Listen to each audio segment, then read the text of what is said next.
Hank Roberts, why is ATL so reluctant to root out incompetent teachers?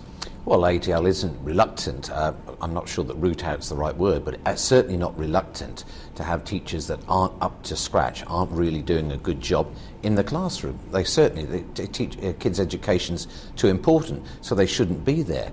The point about that is, obviously, that before you get to that position of saying we've got to chuck somebody out, what you should be doing is making sure that they're properly trained. They go through a proper programme of training. At the moment, for example, Mr. Gove is saying that you can become a teacher without any training at all. Now, that's not going to help standards, so we're certainly disagreeing with that. Lots of teachers in their first year, when they're trying to train, actually don't finish it. Some of those that do finish it, or when they finish it, they failed it. In the next 5 years, almost a third of the teachers there leave. So what we want to do is to make sure there's a very highly trained, qualified workforce coming into the profession. We stop the ones that aren't up to the job beforehand, and then we make sure that in that they have the tools and the support to make sure that they can all do a good job. In that regard, of course, if you're getting less money now, year by year it's getting worse and worse for books. You're having fewer teachers, not for reasons of incompetence, just being made redundant. You've got lots and lots of really qualified, very good teachers who are leaving early. These are what teachers in the schools tell me are the main problems. So we have to get a sense of proportion. Yes, there are a very small number which we should not have there. And I've said to people myself in representing them before, I'm sorry, I don't think teaching's really right for you.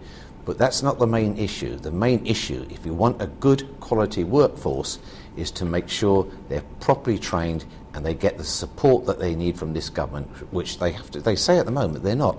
Yeah, I mean, everything that you say seems to make a lot of sense, except that I think it's the general perception of the general public that teaching standards are falling and have been over the last couple of decades. So what is the solution apart from, as I said first, rigorous rooting out of incompetence? Well, the thing about teaching standards falling, as being said, is that the vast majority of parents, overwhelming majority of parents, are not just satisfied with their schools, they're satisfied with the teachers of their children. So I don't think it's true that is the case. I think it's basically a myth. Standards overall, I believe, have been going up. Now, there is a question about how hard the GCSEs are and, whether it's got too easy, in a sense, to get high levels.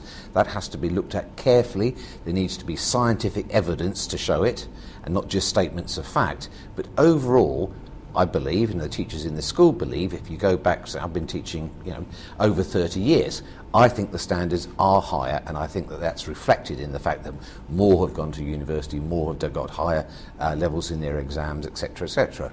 But when it comes to checking competency, for years now, it's the headmaster has only, or the head of a school, has only been allowed to apparently observe the teachers in action for 3 hours a year. Now, that's not something that could ever be countenanced in industry, is it? Well, I have to correct you there. The head teachers have been allowed to go into any classroom in the school at any time, and they can spend as long as they want there. Obviously, they can't spend all their time in classrooms because they've got a job to do. But the 3 hours was related to performance management. That means somebody's looking at you and going to say, well, you could do a bit better here, you should try that, you're quite good at this. And that 3 hours was specifically from your performance management person to look at you, to inform them in them writing their performance management. What's happened, though, is the number of observations have proliferated massively in schools now. People are being observed, in some cases, every week, and for the whole time, and critically all the time, because they're so worried about Ofsted and failing Ofsted. There is a real regime of fear that has developed in many, many schools in this country, and that is deeply unhelpful. If you've got stressed teachers, worried teachers, that is not good for a pupil's education. But how then can anybody keep any check as to standards, if you haven't got Ofsted, if you haven't got people examining them all the time? Well, we're not saying that they shouldn't have a check. Of course you should have a check. HMI previously came round, did checks on schools and were very highly regarded. It's the fact now that they're wanting to say schools are failing. It's the fact now that they're saying that if you fail, they're going to turn you into an academy whether you like it or not. This is a punitive regime. I mean, if you take the head of Ofsted saying if morale in a school is at an all-time low, you know that you're doing something right. This shows an attitude which we think is deeply unhelpful and indeed disrespectful, I think, to the ordinary teachers in the classrooms. Do you think your members are feeling threatened as they go back into the new year? I think it will be an additional worry. They'll always be worried that, if you have an inspection, anybody can have a day that's not that good. Okay, that's the fact of it. Something could have happened, you could have had a bereavement, anything. Most people still have a short time off, they go in and they have all sorts of, teachers commit suicide, teachers have breakdowns. It is one of the most, with nursing, the most stressful occupations in the country.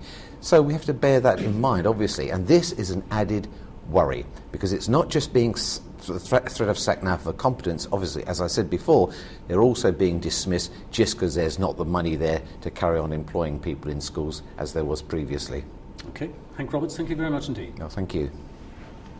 Stay there.